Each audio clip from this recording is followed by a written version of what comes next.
My brother's Hebrew Dixon here, the 37th General President candidate, and I'm here to introduce what we call our communication hub. We welcome you to come and engage it, to connect with us on our social platforms, and make sure you engage the Alpha Relevancy app and empower that to be this tool that we know it can be. Brothers, I appreciate your support. We need your prayers. We need your bodies in the game. So we look forward to engaging with you as we continue the process and begin the convention and chapter conversations and ultimately walking our way to Dallas. God bless you all. Have a great evening. I've been getting a lot of correspondence via email, right? And, from other candidates. And I'm curious, what are your top 3 priorities for the fraternity? Great question. Forward? Yes. It's founded in our platform. Brotherhood is key.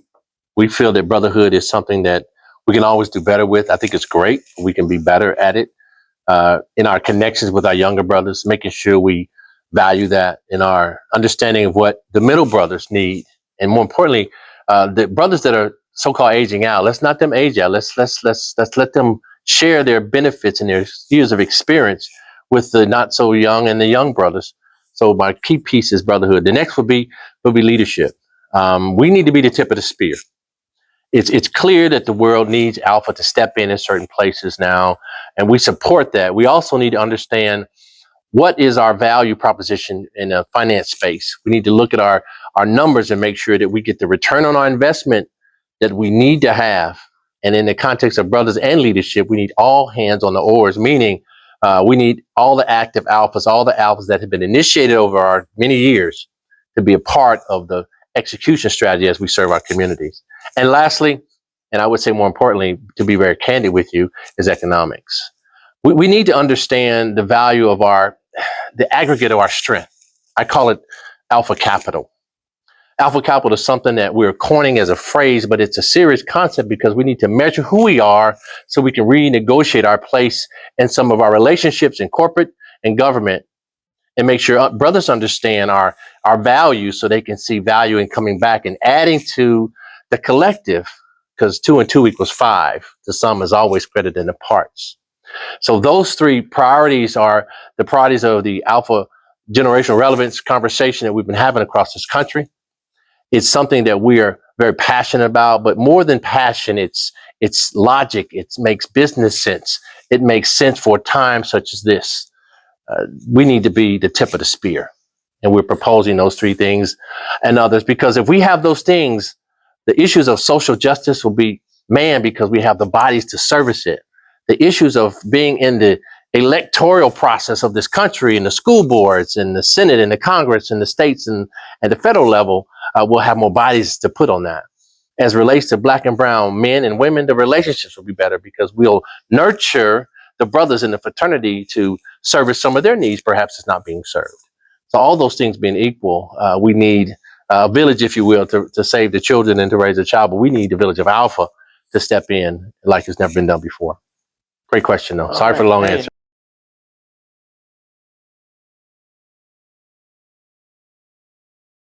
Brother Dixon, as part of your platform, you reference leadership, economics, and brotherhood. Yes. And the leadership part, I think, is particularly important at this day and time. And can you drill down a little bit in terms of where you see, what your vision is with respect to the fraternity as it relates to the issues that are germane to our society, both within the African-American community and beyond? Absolutely. It's a double-edged sword, my brother, because we need to take a stronger stance in our communities for very true leadership purposes, right? One, making sure that we say the things that need to be said to the power bases of this country, the things that impact the Black and brown people across this world. We need to make sure we have an authentic, realistic, and specific conversation in that space. It could be that we aggregate our power in the Divine Nine.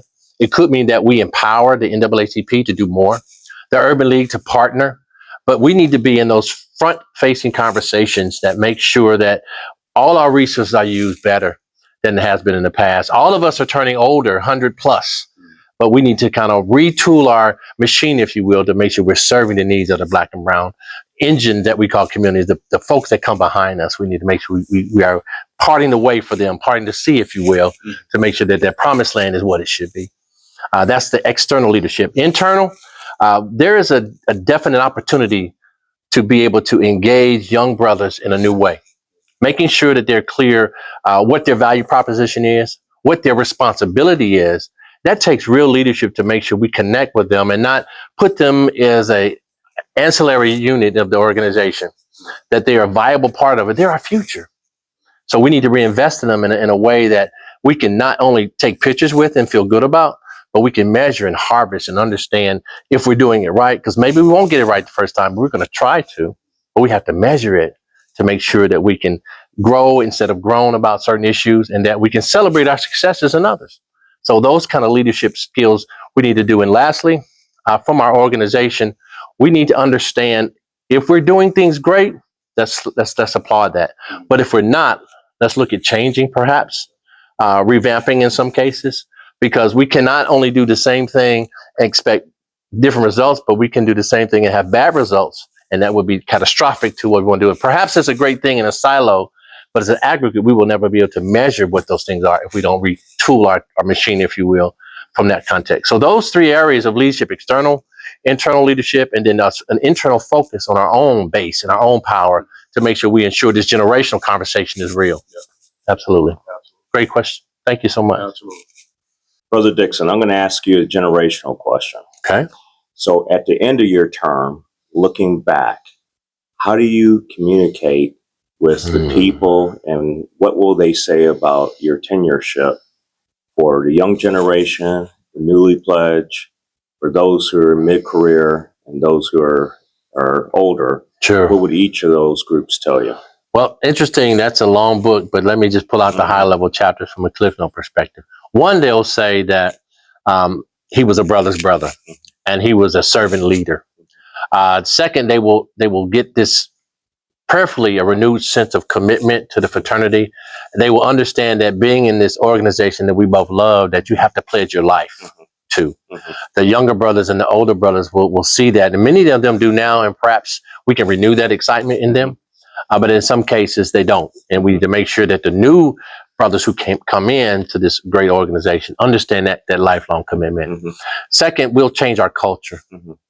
We'll talk about economics in a new way. We'll be able to measure how we spend our money in our communities and be able to understand not only when we spend it, but how it recycles itself back to us, and how we can learn how to do that better. Because the first time we're learning because we haven't done it, but we're going to evaluate that and make sure we tweak it as best we can so we can make sure we get the greatest harvest. Lastly, we'll be able to understand the return on our investment from all our national partners. We'll understand how to leverage our alpha capital with new and existing national partners to make sure our return on our investment is what it should be. And perhaps we have a renewed understanding of what it should be because we see our power and our strength. And then lastly, we'll be able to have a headquarters called the Jewel Development Center.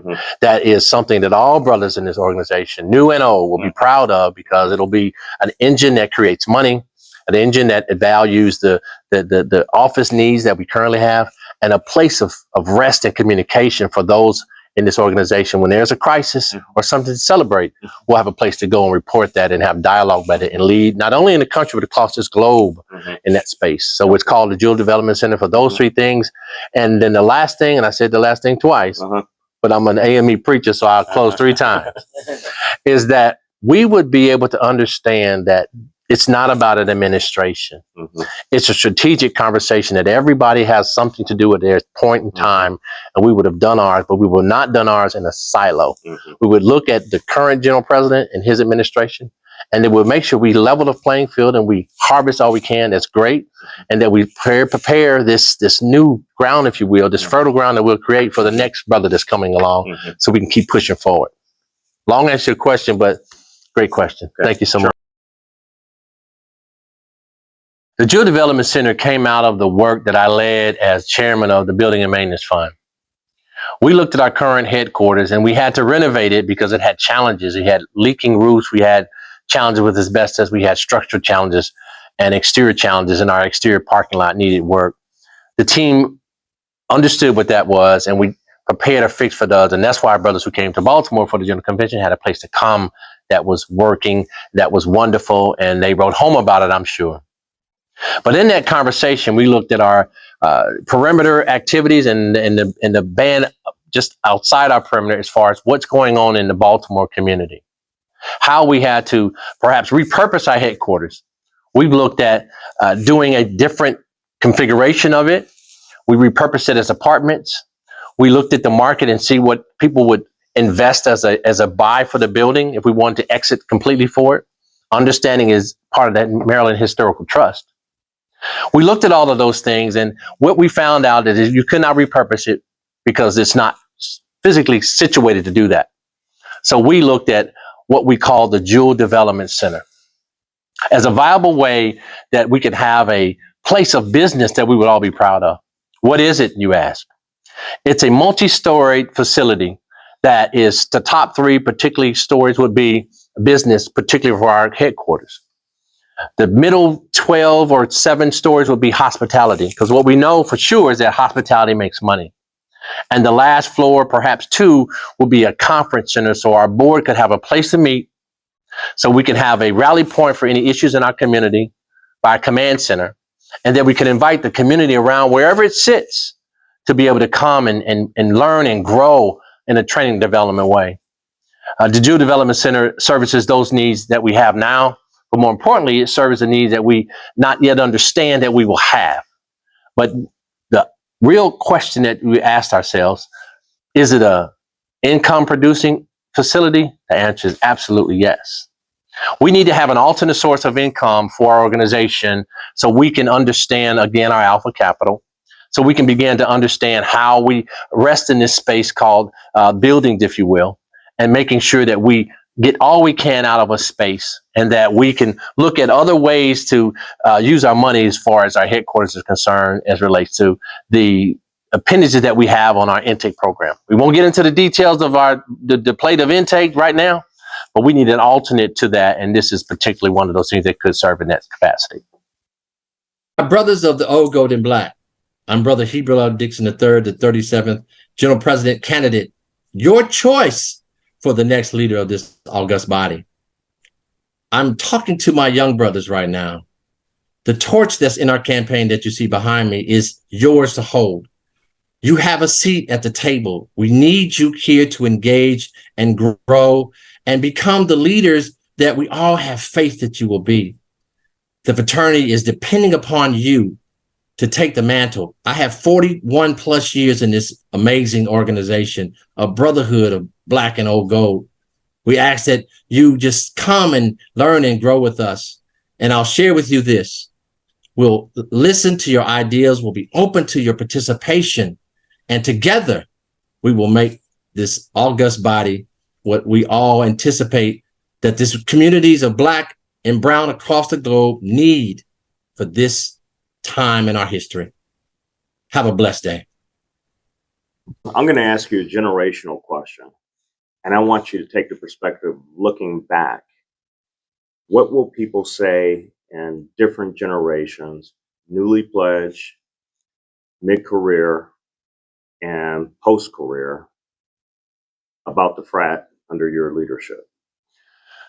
There's unique categories that I think we're going to have this discussion in this evening. One is that the brothers that come in this organization through our process and preferably after that will understand they're coming in something that they see immediate value in.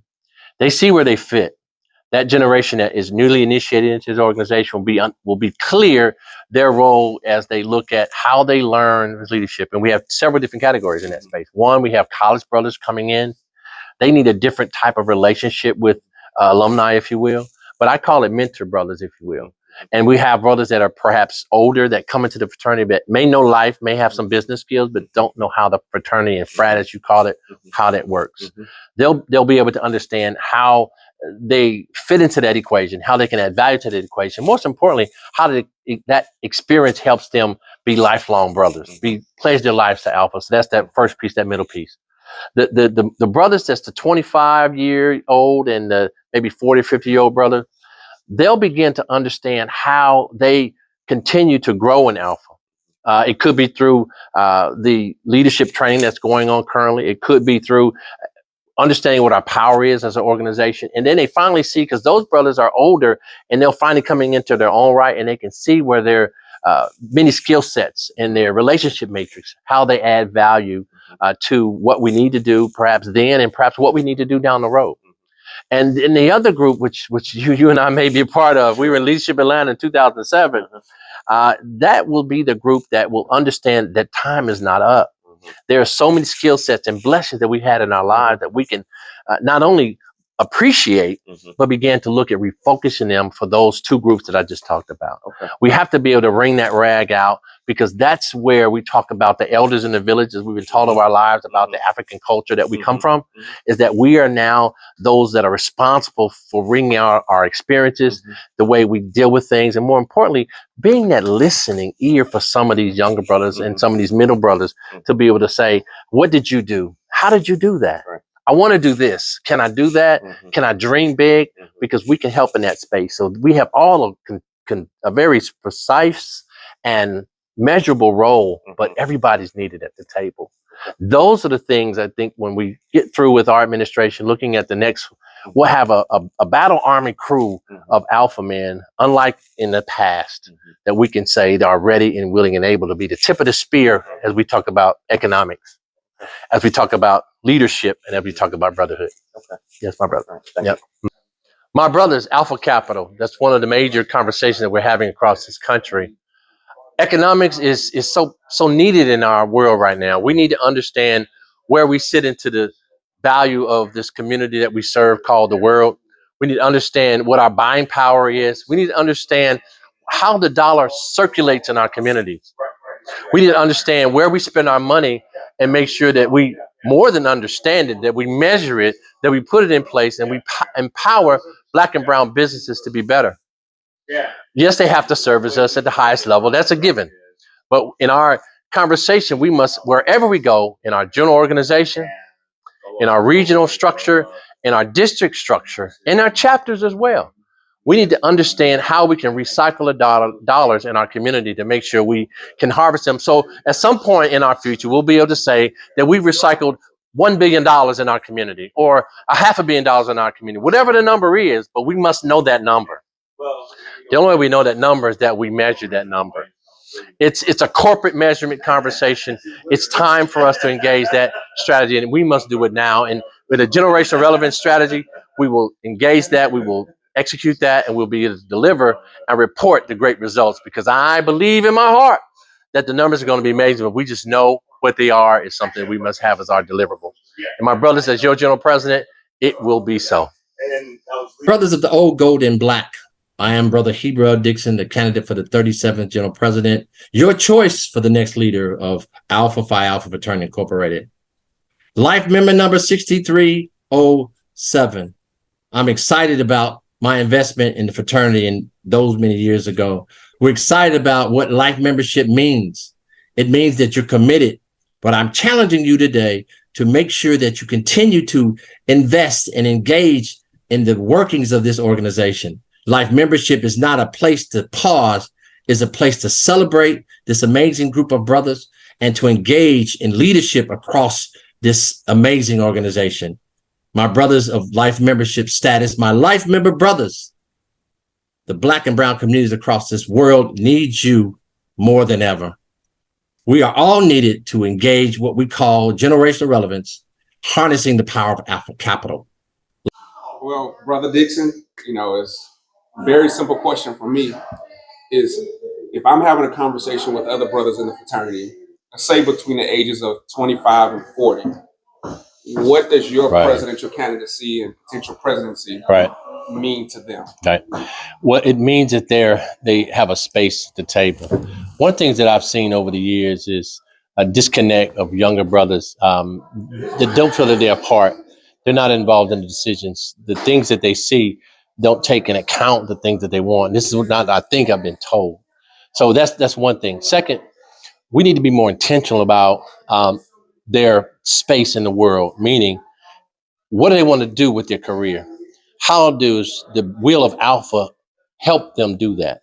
How can they connect with the power of Alpha Capital to be able to make sure that they can get into where they need to get to in a job or a graduate program, because it's about the bigger game, that they can be a part. And ultimately, we want to make sure that they feel as passionate about being a lifelong brother as possible. And the last thing that is, to me, the most important thing is that we care enough to listen.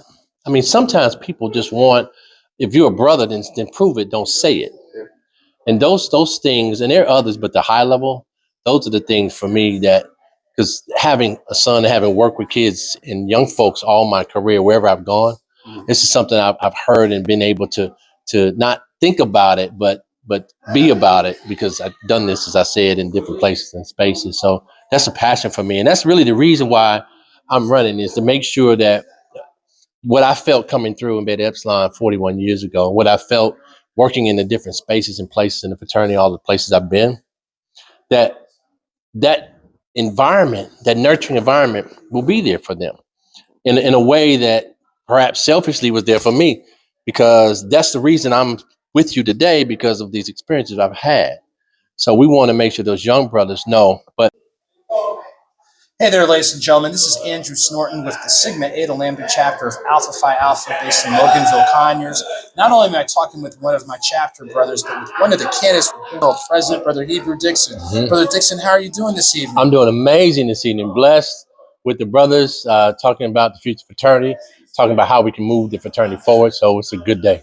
Now, tonight you had a great meet and greet with some of the brothers in the metro Atlanta area.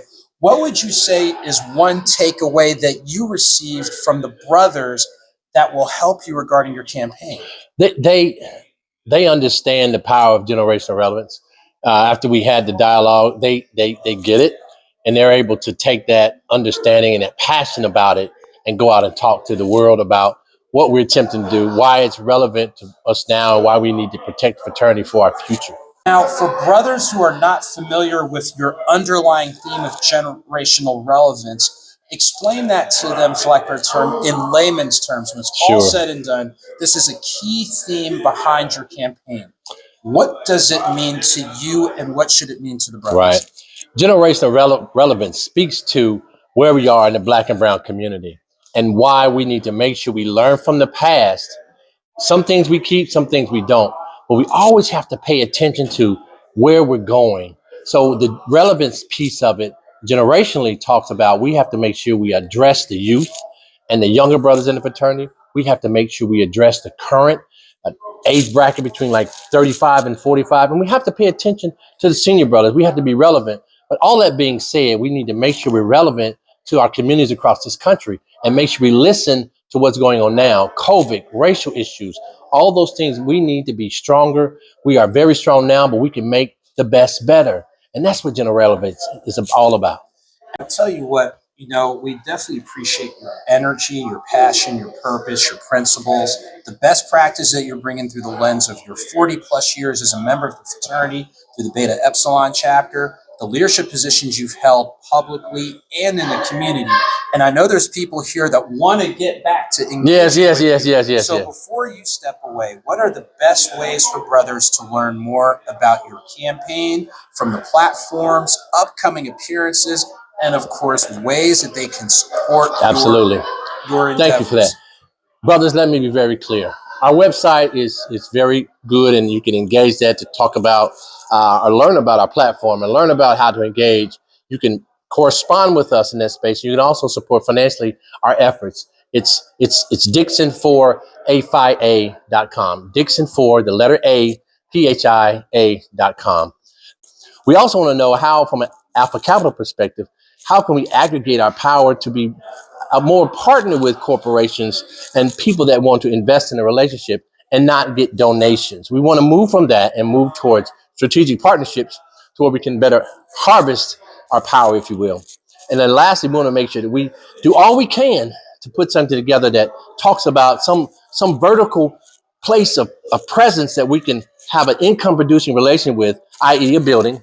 I'm a builder, to make sure we can understand how we can have something besides our intake or other types of revenue generation activities, to make sure we can be solvent and we can look at how we can really invest in something that has a greater rate of return.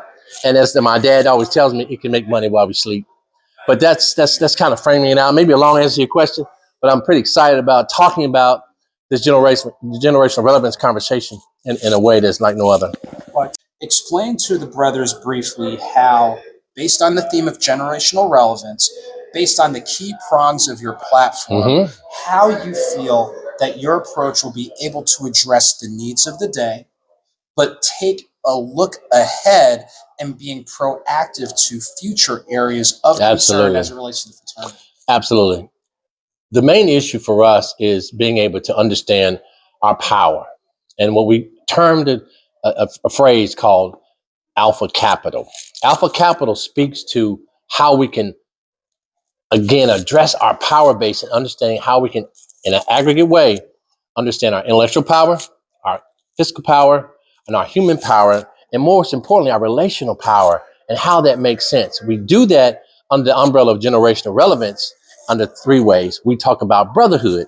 Now, brotherhood is this word we use like love sometimes. But brotherhood is what we are framing from a perspective of making sure we are brotherly with folks that are like us and perhaps that are not, that we are engaged with them on a one-to-one basis in the fraternity, and that we exhibit that relationship in the outside world so they know the first thing that we are proud about is our brotherhood, and that we invest in the young brothers and we take care of the old brothers, and we make sure that is what we say and what we say, but what we do. Leadership is a piece that frames how we have to look at who we are and make sure we are mapping to the needs of the future, but it's also making sure we pay attention to our biggest piece of our puzzle for our mission statement is we stimulate the ambition of our members. We listen to their heart, we listen to their vision, we listen to their activity where they want to go, and we make sure we nurture that. We also want to make sure that we frame this young generation, these young brothers that are in from the 0 to 4, and those that are coming up, to make sure we address them in a way that they can appreciate they have a place at the table. That's so important in our world right now. I have 5 children and they want to know, where do I sit at the table? And brothers, I'm going to tell you, younger brothers, you have a space at this table. You have a space at this table. And lastly, economics. We're the only campaign that talks about economics, and I do that because of the lens that I've grown up in, and I've in my business and other places and spaces. But we want to make sure that all our chapters, all our organs, and all our foundations in our general organization talks about how we spend our money. Spend our money with Black and brown businesses, and make sure we understand how to empower brothers to understand where they're going to space, where they're going to put their place in their future is from an economic perspective.